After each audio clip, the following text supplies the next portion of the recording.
I'm off mute, Dr. Sheila.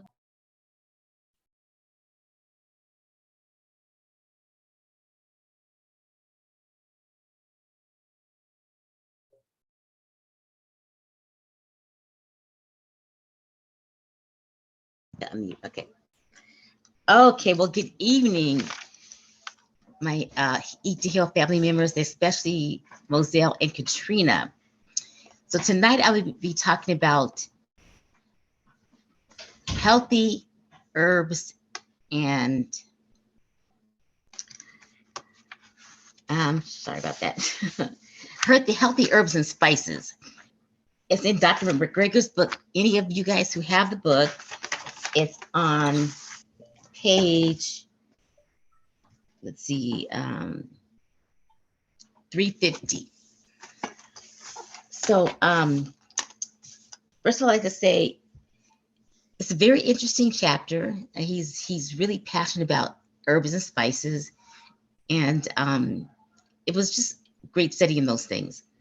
So the first thing, there are many different herbs, but there's 10 that I'm going to talk about tonight. Some of his favorite ones, Moselle's favorite ones, and some of my favorite ones. So with that being said, he has 5 benefits that he talks about of herbs, okay? And one of them is that herbs cleanse the body.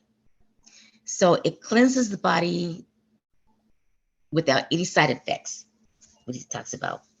He also says that it normalizes body functions. So when our body's malfunctioning, if we have herbs in our diet, it can help take care of that stuff naturally without taking medications. He also says that they increase your energy level. When you eat herbs and things in your body, it can give you more energy to do the things you need to do on a daily basis. He also says that it can also stimulate the immune system, which is very important right now with COVID going on. We all need to have a very strong immune system. He says it's extremely nutritional. It's high in, he says, vitamins and minerals. When you eat herbs, you're getting a lot of nutrition in your body. And so now I'm going to go over the 10 that I went over that are in the book. See, if you go to page 350, you find it. These are herbs that they're very special to him, Moselle, and myself as well. The first herb is cilantro. And cilantro is also, it's made from a plant. And it's this particular plant, it's an herb and a spice. So I'm sure you guys all heard of cilantro. It's very good on Mexican food, and it's also very good in salads. With tomatoes, with the strawberries, I just learned that from my mother to mix cilantro with strawberries when you put them in your raw salads. Very good. The next herb is basil. So I'll say these slowly if you guys want to jot these down. There's 10 of them. There's 10 altogether, just herbs and spices. I just mixed them up. So there's cilantro, number 1. Number 2 is basil. Number 3 is thyme. Number 4 is sage. Number 5 is turmeric. Number 6 is vanilla. Number 7 is ginger. Number 8 is peppermint. Number 9 is nutmeg. And number 10 is garlic. So I'll say them again real slowly. 1 is cilantro. 2 is basil. 3 is thyme. 4 is sage. 6 is turmeric. 7 is ginger. 8 is peppermint. 9 is nutmeg. And 10 is garlic. So I hope everybody got those. If anybody's missing any, just let me know. At any number, I'll be more than happy to tell you what it is. Okay. So those are the 10 herbs and spices that are Dr. McGregor's favorites. And, these are all very excellent for using in our raw foods. We use them in different ways in our raw foods, in our salads, in our cooking. Okay. Now there are 5 benefits of herbs, and I'll go over those again. First of all, they cleanse the body. They cleanse and purify the body without any side effects, which is very important because we know when we try to cleanse and purify our body, sometimes we can get, pretty terrible side effects, especially if we're doing it with drugs. The other thing is that it raises our energy level. So when we have a lot of herbs and spices in our body, we have increased energy. It also stimulates the immune system. And it's extremely nutritional because it's high in vitamins and minerals. So I went over that a second time. So if anybody didn't get any of that, please let me know. Okay. Now, there is one plant.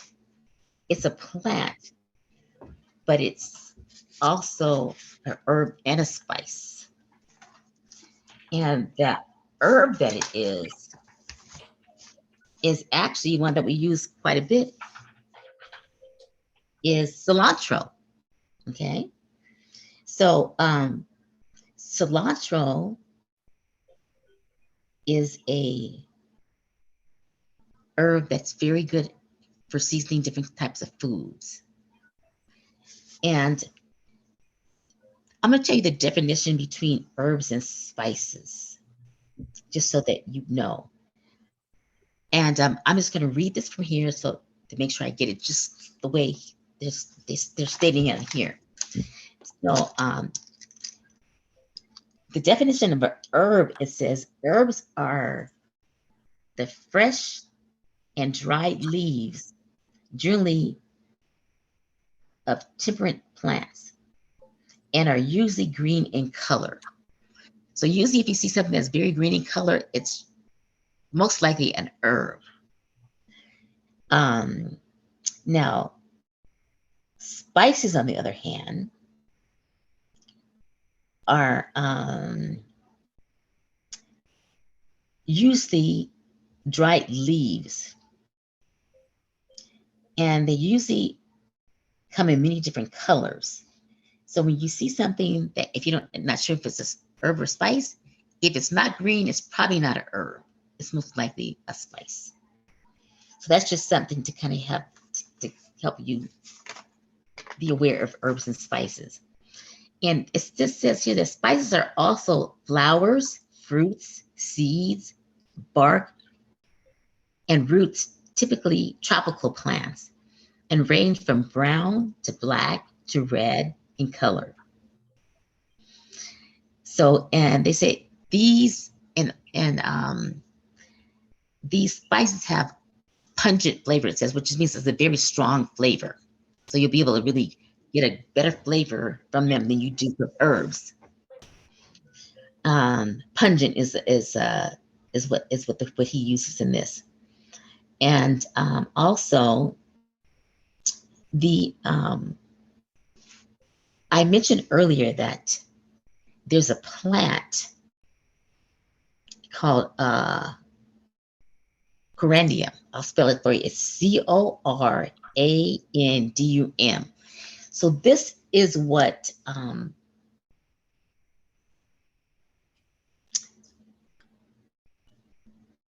the tree I was telling you about. It makes a spice and an herb. Okay. The herb is cilantro, and the spice is coriander, and that's spelled Coriander.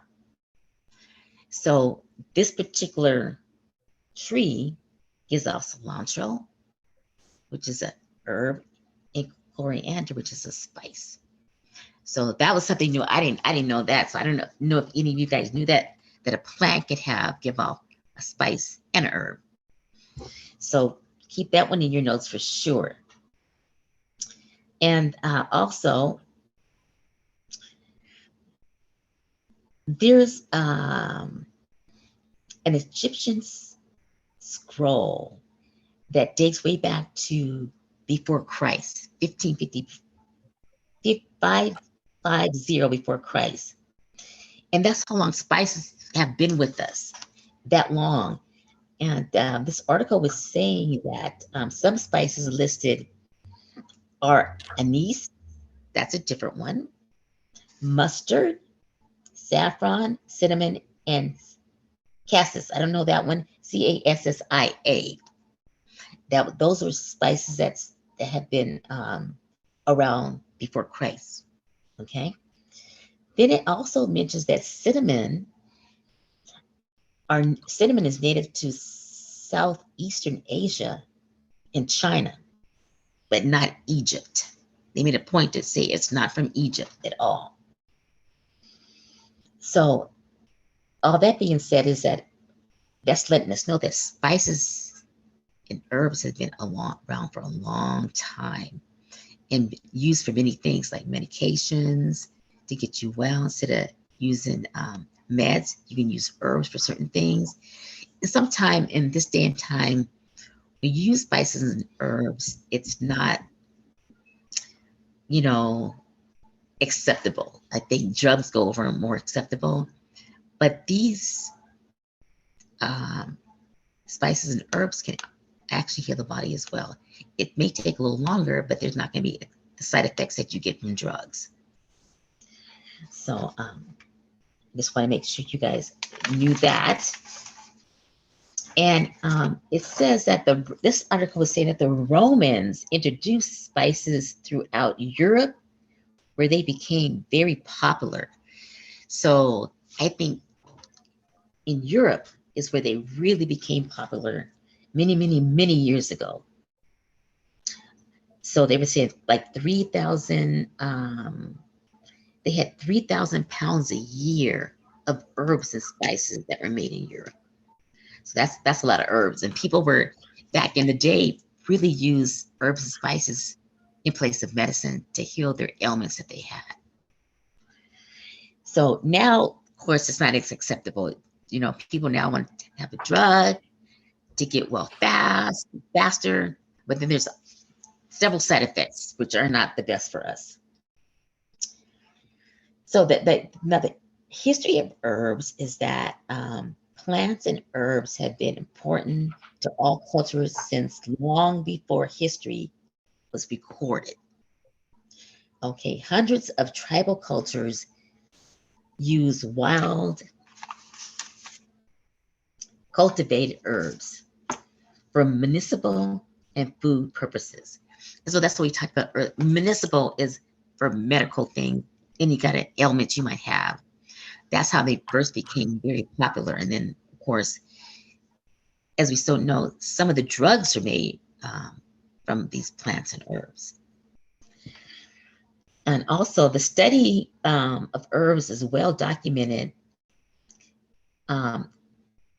evidence. Let's see, early herb gardens date Europe in the Middle Ages. So again, this goes way, way back in time, how popular these herbs and spices were for us. But I think now we're just kind of getting more familiar with them because people are trying to be more holistic and not just take a drug for everything, which I think is a very good idea. And the United States produces about 200 billion, not million, but 200 million pounds of herbs and spices each year. So that's a lot of herbs and spices, 200 billion are produced each year. And so I want to make sure you guys are aware of that. Also, herbs are mentioned in Genesis in the Bible. The first chapter of the Bible, herbs are mentioned, and throughout the Bible as civilization developed, the knowledge for herbs and their use did also. Basically, how herbs can keep you well and what you can do if you came out with any symptom. There's an herb for pretty much everything God made. And I once heard from a nutritionist that anything God made is better than everything man made. So just keep that in mind. If it's God made, it's most likely not going to hurt you. You're not going to have any side effects. Also, the study of herbs is well documented in, as I said earlier, in Europe in the Middle Ages, 3,000 years before Christ. That's how long these herbs and spices have been with us. And rosemary, the actual name for rosemary is Rosmarius officinalis. Was given it was given to help you remember things. So rosemary is good for the brain and memory. So also there is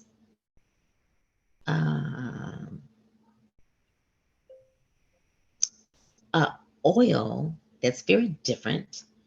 It's called Borage, Borage. Its real name is Borago officinalis. And this was given who needed courage.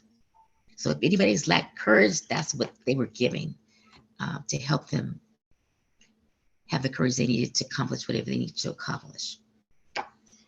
So these herbs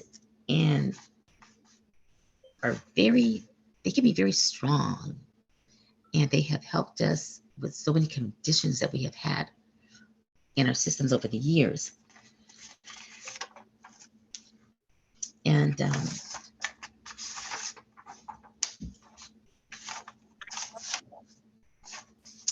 Dr. Gregor is very, he prefers although he's an MD, he prefers to use herbs and spices first to help heal any ailments that we may have.